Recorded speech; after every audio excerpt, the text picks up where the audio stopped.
आँख खुलते ही आदतन नज़र सबसे पहले कलाई पर बंधी घड़ी पर गई। सिर्फ 6:30 ही बजे थे। उसने फौरन दोबारा कस के आंखें बंद कर ली और इंतज़ार करने लगी कि अब पलंग चरमराएगा और आवाज़ आएगी, उठना नहीं है क्या?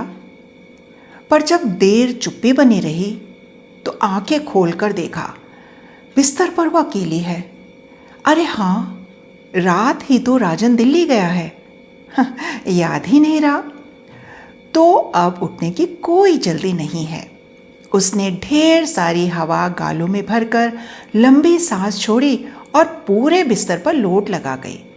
दूसरे सिरे पर जाकर मुंह पर बांह रखकर लेटी तो कानों में घड़ी की टिक टिक बज उठी।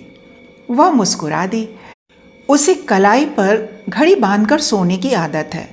रोज राजन चिढ़कर कहता है, यह क्या, सारी रात कान के पास टिक टिक होती रहती है, इसे उतारो ना। उसने मुंह पर से बांह हटा ली, तकिया खींचकर पेट के नीचे दबा लिया और लंबे चौड़े पलंग पर बाहें फैलाकर औंधी लेट गई। ओह, सुबह देर तक सोने में कितना आनंद आता है।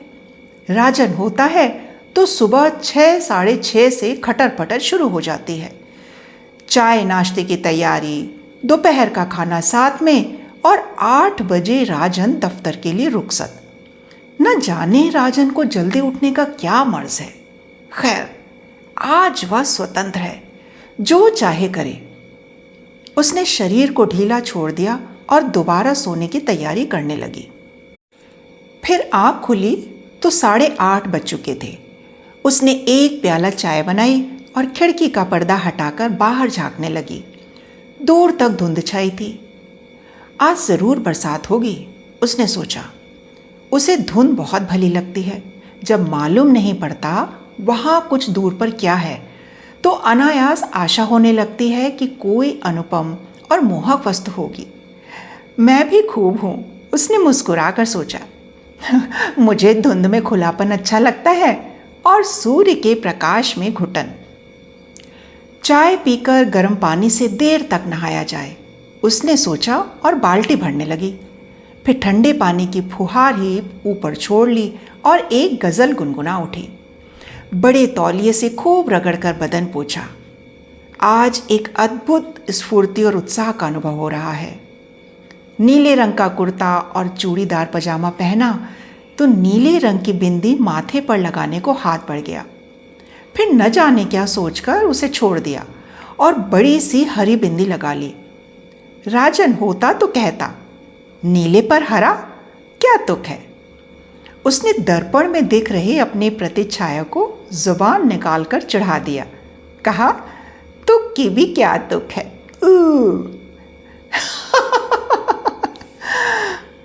और खिलखिलाकर हंस पड़ी।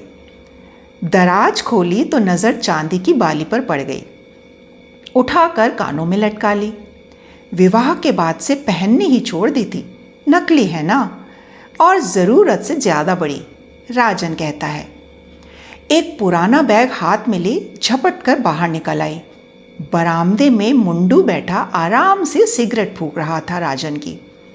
उसे देखते ही हथेली में छिपा बड़ी संजीदगी से बोला, खाना क्या बनाऊं? कुछ नहीं, उसने कहा, नहीं खाएंगे, तुम्हारी छुट्टी। मुंडू की घबराई सूरत देखकर हंस पड़ी और बोली, मेरा मतलब जो तुम्हें अच्छा लगे बना लो, तुम्हें ही खाना है, चाहे खाओ चाहे छुट्टी मनाओ।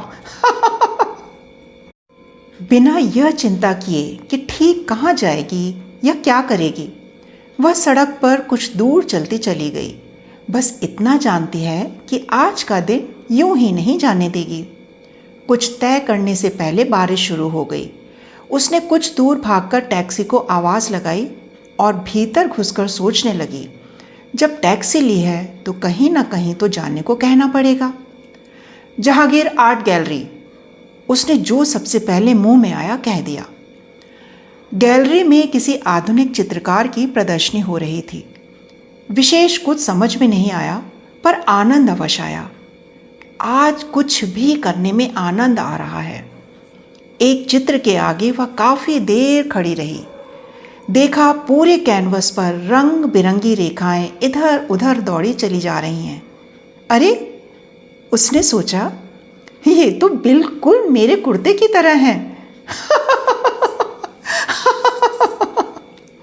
वह जोर से हंस पड़ी, इतनी जोर से कि एक पास खड़ा दड़ियल उसे घूरने लगा। कहीं यही तो चित्रकार नहीं है? बेचारा, जरूर चित्र अत्यंत त्रासद रहा होगा। उसने गंभीर चेहरा बनाया और दड़ियल के पास जाकर विनम्रता से कहा, सॉरी, और बाहर निकल आई। बाहर आकर ख्याल आया, हो सकता है वह कलाकार ना हो, उद्योगपति हो। दो किस्म के इंसान ही दाढ़ी रखने का साहस कर सकते हैं, कलाकार और सामंत। सामंत अब रहे नहीं, उनका स्थान उद्योगपतियों ने ले लिया है। तब तो दिन भर यही सोचता रहेगा, उसने सॉरी क्यों कहा। उसमें भी नफे की गुंजाइश ढूंढता रहेगा।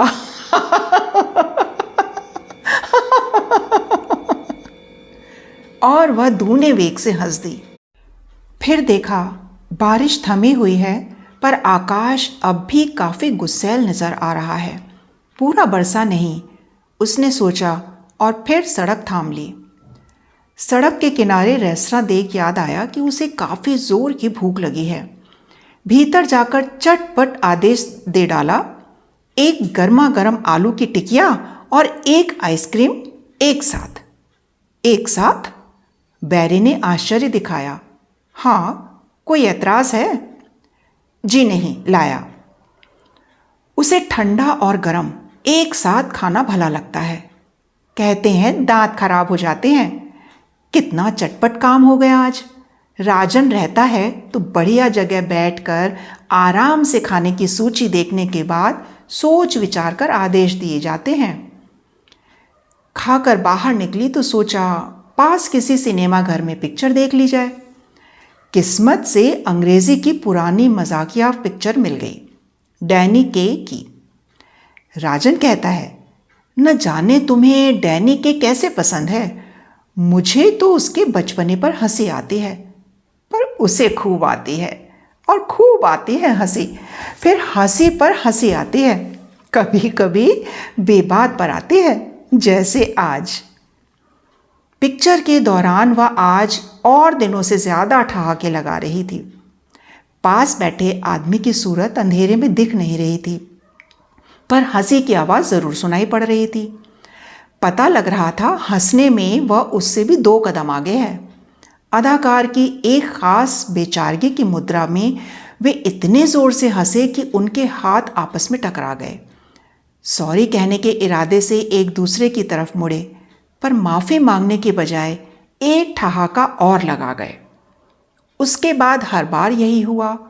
हंसी आने पर वे अनायास एक दूसरे को देखते और मिलकर हंसते। खेल खत्म होने पर एक साथ बाहर निकले तो देखा 4:30 बजे ही काफ़ी अंधेरा हो चला है। आकाश यूं तना खड़ा है कि अब बरसा, अब बरसा। कितना सुहावना दिन है, उसने अपने पड़ोसी से कहा। सुहावना? उसने कुछ अचरज से कहा। यह बेरंग। हाँ, कितना सुहावना बेरंग दिन है। वह हंस पड़ा। समझता हूँ, सूरज यहाँ रोज़ निकलता है, पर धुंध कभी कभी होती है। 8 महीनों में आज पहली बार। अब मानसून शुरू हो जाएगी। हाँ, आज खूब बरसेगा, उसने कहा। फिर अनायास जोड़ा, कॉफ़ी पिएंगे? ज़रूर। हल्की हल्की फुहार पड़नी शुरू हो गई तो दोनों भागकर सामने वाले रेस्तरां में जा घुसे। उसने बाल झटक दिए और बोली, आपका छाता कहाँ है? छाता? हाँ, आप लोग हमेशा छाता रखते हैं ना साथ में। वह ठहाका मारकर हंस पड़ा। इंग्लैंड में, उसने कहा। कॉफ़ी मंगाकर दोनों सामने काले पड़ाए समुद्र को देखते हुए अपने अपने ख्यालों में खो गए। सहसा उसकी आवाज़ सुनकर वह चौंकी। आप क्या सोच रही हैं, यह जानने के लिए पैनी का खर्च करने को तैयार हूँ, वह कह रहा था। दीजिए, उसने हंसकर कहा। उसने निहायत संजीदगी से जेब में हाथ डाला और एक पैनी आगे कर दी। उसने उसे हथेली में बंद कर लिया। बतलाना सच सच होगा। मैं सोच रही थी समुद्र में कूद पड़े तो कितनी दूर तक अकेली तैर सकूंगी। और आप क्या सोच रहे थे? पर पैनी नहीं दूंगी। उसने मुट्ठी कसकर बंद कर ली, जैसे उसमें किसी आत्मीय का दिया हुआ उपहार हो। बुरा तो नहीं मानेंगी? उसने पूछा। नहीं, उसने कह दिया, पर दिल बैठ गया। अब वही घिसी पिटी आशिकाना बातें शुरू हो जाएंगी। मैं सोच रहा था बारिश पड़ जाने पर यहाँ से वोरली तक टैक्सी भाड़ा कितना लगेगा। वह जोर से हंस पड़ी, दुर्भावना से नहीं, हर्ष के अतिरेक से। मुझे रास्ते में छोड़ते जाएंगे तो आधा, उसने कहा। बहुत खूब। उसने ये नहीं पूछा कि वो रहते कहाँ हैं। उसे लगा जीवन में पहली बार ऐसे इंसान के साथ बैठी है जो ये नहीं जानना चाहता उसके पति हैं या नहीं, और हैं तो क्या काम करते हैं। समुद्र के जल पर गिरती वर्षा की बूंदें कितनी अच्छी लगती हैं, उसने कहा। कुछ देर दोनों चुप रहे। प्रशांत महासागर पर जब जहाज आता है तो उसके अग्रभाग से चिरता जल चांदी की तरह चमकने लगता है, अतिथि ने कहा। क्यों? शायद फॉस्फोरेसेंस के कारण। आपने कभी देखा? नहीं। मौका मिले तो देखिएगा। आप बहुत घूमे हैं, उसने हल्की ईर्ष्या के साथ पूछा। बहुत। वह याद करके मुस्कुरा रहा था। सबसे अच्छी जगह कौन सी लगी? जहां हुआ। वह हिचकिचाहट के साथ मुस्कुराया। पता नहीं वह समझे या ना समझे। वह हामी में सिर हिलाकर मुस्कुरा दी। उसने देखा कॉफ़ी ख़त्म हो चली है और बैरा बिल लिए चला आ रहा है। बाहर वर्षा थमने लगी है, धुंध भी छट रही है। नहीं, धुआंधार नहीं बरसेगा, वह संकेत झूठ निकला। अब धुंध हट जाएगी और वही तेज प्रकाश वाला सूर्य निकल आएगा। बिल आने पर उसने उठा लिया और कहा, न्योता मेरा था। अतिथि ने बहस नहीं की। शुक्र है, उसने सोचा, पैसे देने की जिद करने लगता तो सब कुछ बिखर जाता। टैक्सी लेकर चले थे कि घर आ गया। उतरते उतरते पैसे निकालने लगी तो उसने रोक दिया। रहने दीजिए। क्यों? उसके माथे पर शिकन पड़ गई।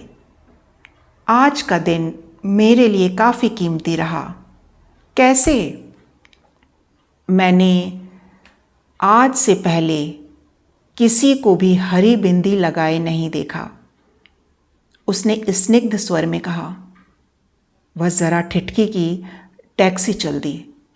कुछ दूर जाकर आंखों से ओझल हो गई।